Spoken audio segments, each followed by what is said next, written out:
It's another edition of Time About the Movies, and today we're taking a look at the films of February 18th, 2005. We got 4 movies to look at today, so we've got some films of noteworthiness from an adaptation of the Constantine comics.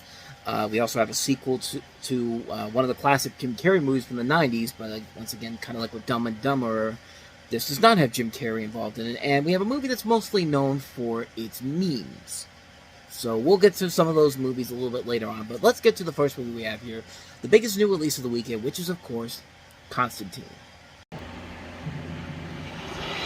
Welcome to my life. Based off of the character from DC Vertigo's Hellblazer series, Constantine is directed by Francis Lawrence, who gave us I Am Legend, Water for Elephants, and many of the Hunger Games sequels as of late. It also stars Keanu Reeves as John Constantine, in which he's approached by a detective, played by Rachel Weisz, who needs his help to prove that her twin sister Isabel's death was not a suicide. The dead woman was a devout Catholic, and Angela refuses to accept that she would have taken her own life. She asks Constantine for help because he has a reputation for dealing with the mystical, and in fact, he is a demon hunter whose sole purpose on Earth is to send demons back to other regions. The nether regions, if you will. John himself has been to hell, and as a young man, he committed suicide, and now that he is determined to return there on his death. Let me rephrase that again so I can say it properly. As a young man, he too committed suicide, and now knows that he is destined to return there on his death. So, yeah, okay, so got that part out of the way. But hopes that his good deeds may somehow find him a place in heaven. As he looks into Isabel's death, he realizes that demons are trying to break through to the human world, and this battle leads him into a direct conflict with Satan. And honestly, I was very surprised that I didn't end up hating this movie as much as everybody else did, because at the time, this was a very negatively reviewed film. It was a hit at the box office, but maybe not the big hit that they were hoping for, but it was not a critically successful movie in general, and I was actually really surprised when I saw it for the first time when I was doing December, and I looked at it and was just like, this actually isn't that bad in general. In fact, Constantine in general is a fun character that you can work with. They actually made a great TV series with Matt Ryan, which was on NBC, and he's kind of made that character his own because he's been returning for the various DC animated movies down the road. So I'm glad to see that character is very much still a character that's still being used to this very day. And even though I like the movie, there is a lot of things against the film that I can talk about. There are a lot of major problems. For one thing, it's the visual effects that kind of ruin the ebb and flow of it, because they really do look fake, particularly on the demons themselves. When you see the demons in this, they really do look fake, and it's hard to be scared by something that looks 100% fake. In fact, Lawrence has the same problem, I think, with I Am Legend, because he builds up these monster-like creatures, and when you see them front and center, they really do not look real by any stretch of the imagination. In fact, I think Roger Ebert kind of said it best. He said that hell looks like a post-nuclear Los Angeles created by animators with a hangover. And considering that we're going to have another movie where the visual effects in that movie look abysmal coming up a little bit later on and look even more terrifying than the creatures in here, that's not a good sign for this movie going forward. But on top of that, the plot can get way too complicated at times. We basically have 2 nicely handled stories that probably would have fell on their own merits, but they decided to throw in a bajillion 6 different subplots in this movie, and each one gets more complicated and more convoluted, and it creates a lot of major plot holes towards the end of the movie. And it's just like, why did you decide to throw these in here? It's just like, really?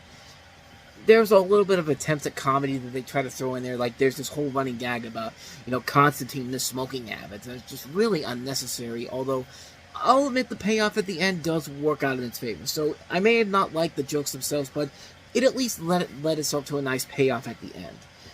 The cast overall is a mixed bag. I thought Keanu Reeves was pretty good as Constantine. He may not be the same character that we know from the comics or even what Matt Ryan did in the TV series, but the movie and Reeves do a good enough job of trying to keep as much of the character from the comic in the movie's portrayal. Rachel Weisz is pretty good in here too, playing essentially Constantine's damsel in distress, which at least she doesn't sound like a whiny bitch like she did in The Bourne Legacy, because in that movie, that was a movie where it's just like, wow, you really reduced this actress to a really lackluster role in general, and in that movie at least. And I thought Peter Stormare was actually really good as Lucifer. In fact, it's one of the few times where I thought the visual effects looked really good in general. The rest of the cast, though, not so much. Tilda Swinton, Shia LaBeouf, Gavin Rossdale, Djimon Hounsou, they have all these big roles in here, and none of them really shine out or break out in the film. and they just don't feel like they were really using a lot of their talents in general that they would show in other movies. I thought the music was pretty good. Klaus Blaudet and Brian Tyler do a very good job on the musical score. It's a very mixed bag of a movie. I think it's going to be, judging by how Reeves has been in these types of films before, it could have easily been a disaster, but the film overall is trying to make an entertaining film, and it doesn't quite necessarily hit the marks it needs to hit, but it's a film that I think is done good enough to recommend it, at least for a one-time watch. I think the direction is very good. Reeves is very good in the title role. Some other good casting here and there. Some of the music is very good. And like I said, it's doing a better job than something like League of Extraordinary Gentlemen or Catwoman did. If there was a better script here to work with and better visual effects, I think the movie probably could have worked better. I'm glad I saw it, but it's not one I'm going to be rushing out to get to watch anytime soon. I'll stick with the television series. Thank you very much. But then again, it's all right for DC, because later in the summer they're going to have a movie that's pretty much going to define their legacy going forward, and we'll get to that one in the summertime. But until then, let's talk about our next movie that we have here, and that is the family comedy. It's kind of an adventure, but family comedy, Because of Winn-Dixie. From 20th Century Fox. I know it's hard moving all the time, and that's part of my job. She was the new kid. But they already have a picture. In a town where even neighbors were strangers. People in Naomi used to rely on each other. I think people forgot how to share their joy. Till the day she made a simple wish. If it's not too much trouble, I'd like a friend. Somebody go grab that dog! Don't let him get away! And everyone started to feel the magic. Go on, pal! Wait, that's my dog. Come on, boy. Come on, Winn-Dixie. You do not need a dog. You know how you always tell me that we should help those who are less fortunate? He's less fortunate. From acclaimed director Wayne Wang. Winn-Dixie, where are you taking us? Gertrude, the parrot, doesn't like dogs. Ow! Well, that's crazy. And the celebrated best-selling book. Better watch out. That dog is headed right for the witch's house. Winn-Dixie! Winn-Dixie, where are you? Stop it! Did you eat my dog? Winn-Dixie's better at making friends than anyone. Teach us to love one another. Jeff Daniels. This isn't a dog, it's a horse. Cicely Tyson. He sure loved peanut butter. Dave Matthews. I was just playing for the animals. They seem to like it. That dog's magic. Eva Marie Saint. It's a bear. It's just Winn-Dixie. That dog is smiling at me. And introducing Anna Sophia Robb. They never want to play with us.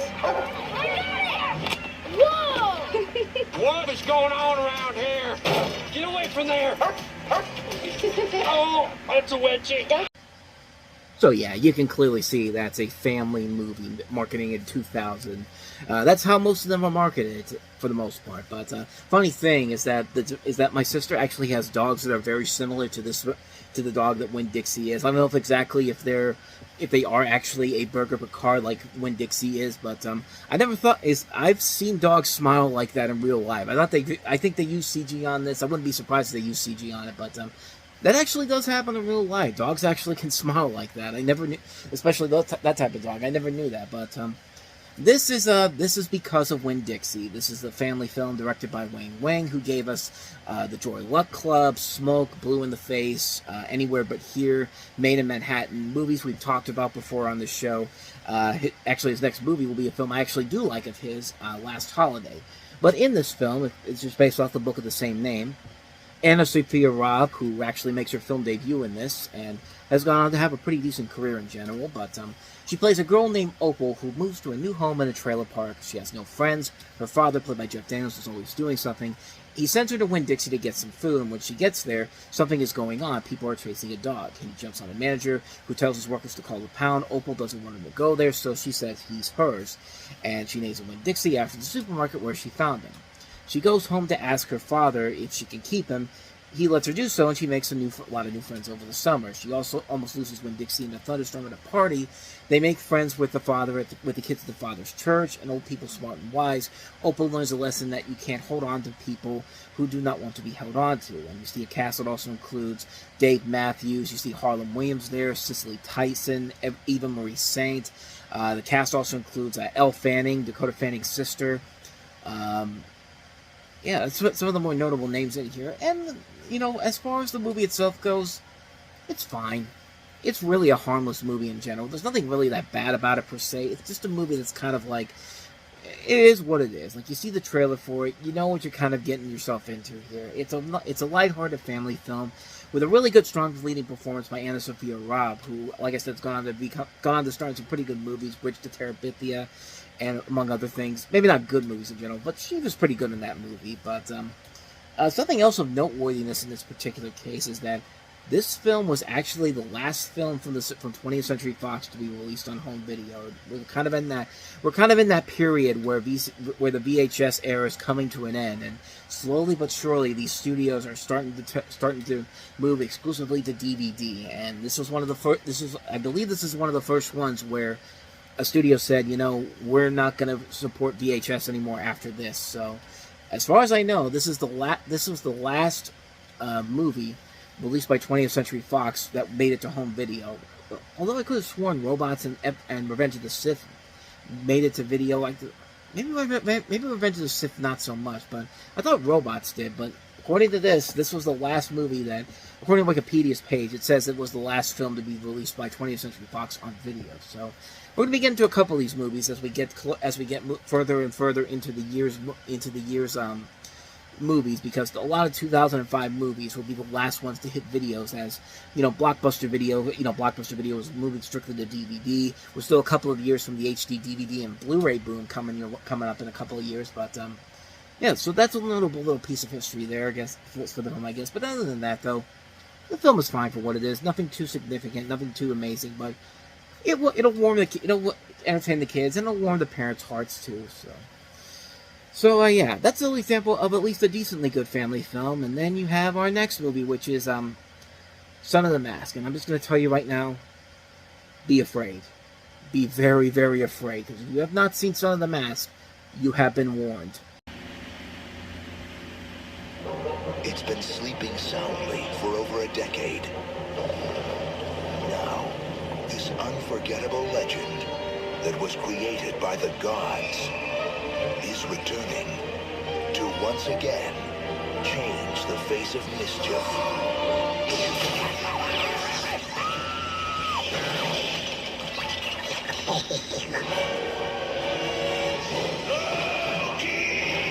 Find that mask! New Line Cinema presents Who's a happy baby?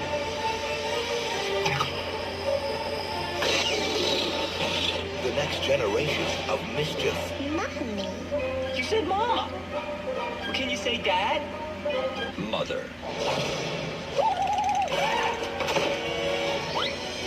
How are you and Albie doing? Our son is bouncing off the walls. From the director of Cats and Dogs. I am Loki, god of mischief. Give me my mask! I think my dog ate it.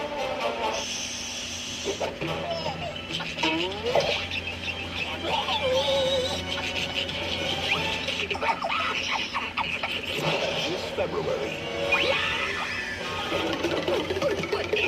What's happening? One mask fits all. Jamie Kennedy. Honey, I think it's time we trade up.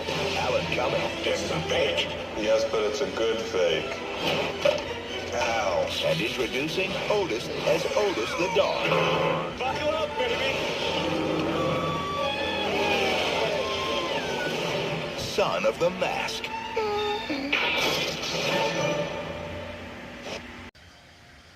Is it over? Is the nightmare over yet? I mean, good lord. That is... Wow, that is bad. Yeah, I cowered in fear watching that. That was just... The effects alone are so abysmally bad. Like, they're not just abysmally bad. They are absolutely terrifying. That whoever said, let's make a CG baby, it's gonna be... That'll be funny.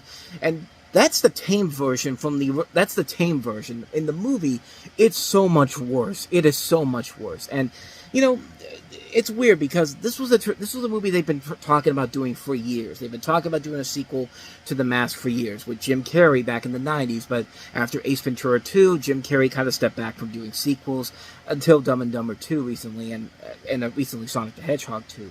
But, They finally made this movie in 2003, and they were already promoting it in 2003 Imagine that you saw Lord of the Rings Return of the King. You saw the last movie in the Lord of the Rings series, and then you see this trailer come up.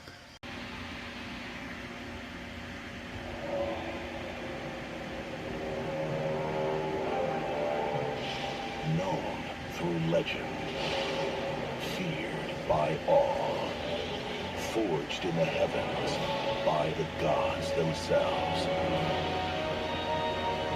Some people spend their entire lives in search of such powers, and others are just born with it.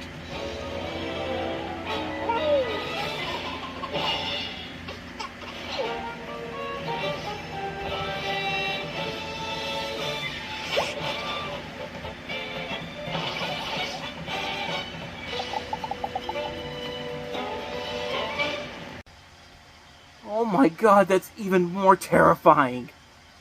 Seriously, who the hell decided to make a CG baby look that absolutely terrifying? I mean, holy mother of God. What the hell were you thinking, New Line Cinema, when you greenlit this? Okay, I've kind of already given you an idea of how I feel about this movie, but let's talk about the actual movie itself. And do I really need to? Because I think those trailers give you a good idea of what you're in for if you're gonna suffer through this, because this movie is a sufferable movie. But Jamie Kennedy plays Tim Avery, who's a cartoonist who loves his dog Otis. Then one day Otis finds a strange green mask. Then Tim puts it on, has a baby with his wife with the mask on. The baby then gets a hold of the powers of the mask. Meanwhile, Loki, played by Alan Cumming, must find the mask before Odin, played by Bob Hoskins, gets mad. I mean, what more do I need to say about this movie? This is one of the most horrifying movies I have ever seen in my entire life. Like, it's amazing that this is not on my list of the worst movies ever made. In fact, I haven't even checked that list in a while. I'm getting ready to do like a thing on the Reviewing Network talking about my 30 least favorite movies of all time. In fact, I'm going to check right now just to see. Nope, I was completely right. This is indeed in my top 30 worst movies list of all time. This is like 27 on the list here. So, I could wait to talk more into this movie, but you know what?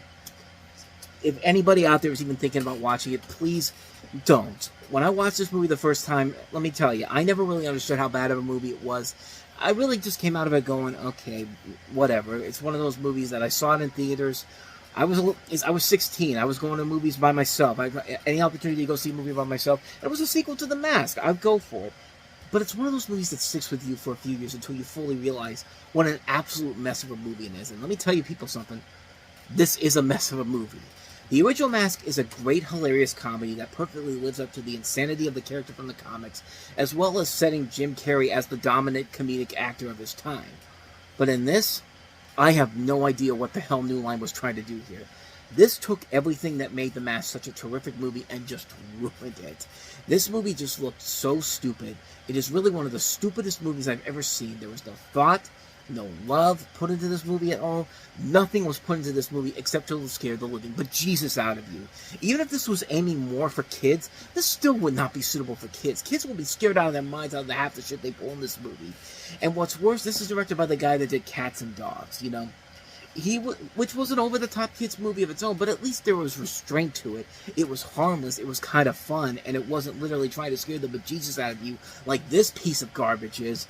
Nobody with brains would enjoy this movie, and no kid is going to appreciate this movie either. Instead, they're going to be shitting and peeing their pants while watching it, because good lord, like, it really says something when honestly I would rather watch Dumb and Dumberer again than watch Some of the Mask again. It's no wonder that Jim Carrey for the longest time said, no, I'm not doing any more sequels to this, because if he would have said yes to something like this, he would have never come back from it. He would have pulled a Sean Connery after League of Extraordinary Gentlemen, been just like, yeah, I'm done.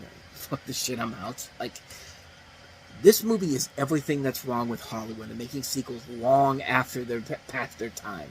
There's nothing about this movie that is worth it. Everything about it is just an ungodly mess, from the visuals to the bad casting. Jamie Kennedy's career pretty much ended with this movie in general. And it's like, what the hell were you thinking with these creepy visuals? The lame brain comedy, everything about this movie is a mess. It's an insult. It's an absolute insult of a movie. And quite frankly, What more do I gotta say about it? Son of the Mask. It's just a lousy, lousy movie, and you need to avoid it like the plague. So, with that said, let's go ahead and move on to the last movie, which is Downfall, which I don't even need to show you a trailer, because I think you know exactly what I'm going to bring up from this particular film.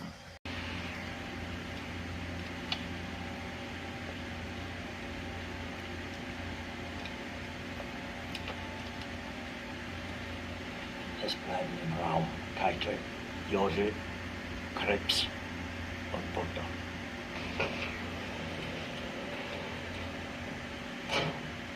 Das war ein Befehl! Der Angriff Steiners war ein Befehl! Wer schickt sie? Das hier ist ein Befehl für das Volk! I don't think I really need to talk about the movie in general, because you know what? That meme has essentially been what everyone talks about whenever you think of this movie. And, because that scene in particular seems like a straightforward scene, but, good old the internet, they are able to take the subtitles and change it into beauties like this.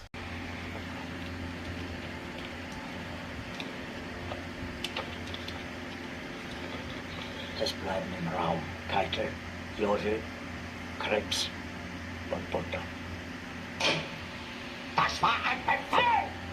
Der Angriff Steiners war ein Befehl!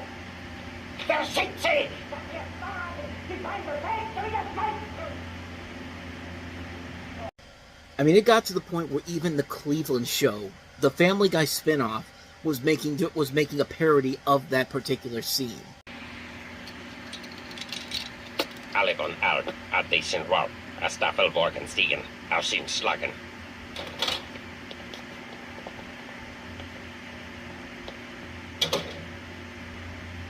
Wissen Sie uns sehr schlimm und wein die Dwaschen auf Tag und trifft deine Feste, die Flucht ab. I mean, what more do I even need to say about that scene? I could just end the review right there, but I'm not going to do that. So, the story here in general is that it's set during the Battle of Berlin in World War II, where Nazi Germany is on the verge of total defeat and depicts the final days of Adolf Hitler, played here by Bruno Ganz. And it also includes a cast that includes most notably Thomas Kretschm, who you'd see later on in stuff like King Kong and Avengers Age of Ultron.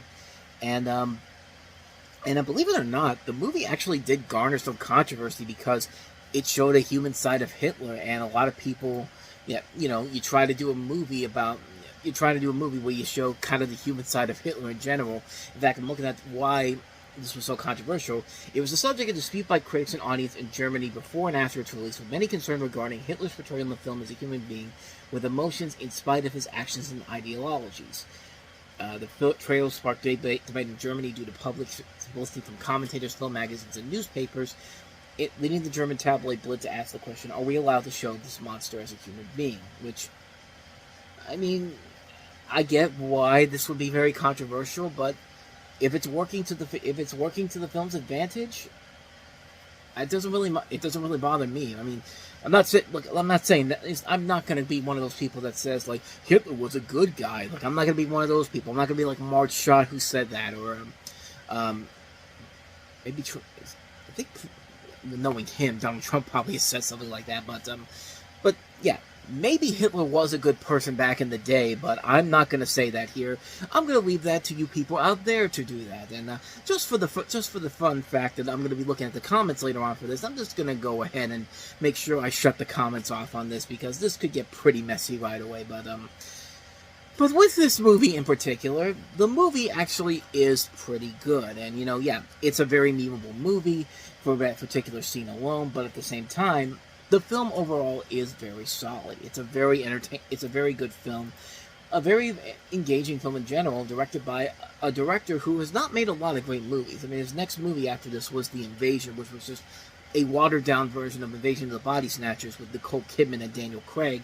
And then he also did the Diana movie, which was very controversial when that came out. Not the good Diana movie, not the Kristen Stewart one, but no, the one where it was the 2013 one where it was the one with, who was it? Naomi Watts, and it was basically that movie was criticized because the focus was being put more onto the focusing more on the relationship with the Pakistani heart surgeon that she supposedly fell in love with, played by Naveen Andrews. But I haven't seen that. I haven't seen that movie, but I know it was very, very controversial when that came out, and most people had it on their worst of the year list. So yeah, this is probably the best film this guy has ever directed, and it's produced by Bernd Eichinger, which does not sound now like a name that's very familiar. It doesn't sound like that's a name that you'll be familiar with, but you'll know the movies that he worked on. This is the guy that produced The Never-Ending Story. He did The Name of the Rose. He did, Wrongfully Accused, the Leslie Nielsen movie, The Mist of Avalon. We talked about it on the show. Resident Evil. He's going to do Fantastic Four later in the year.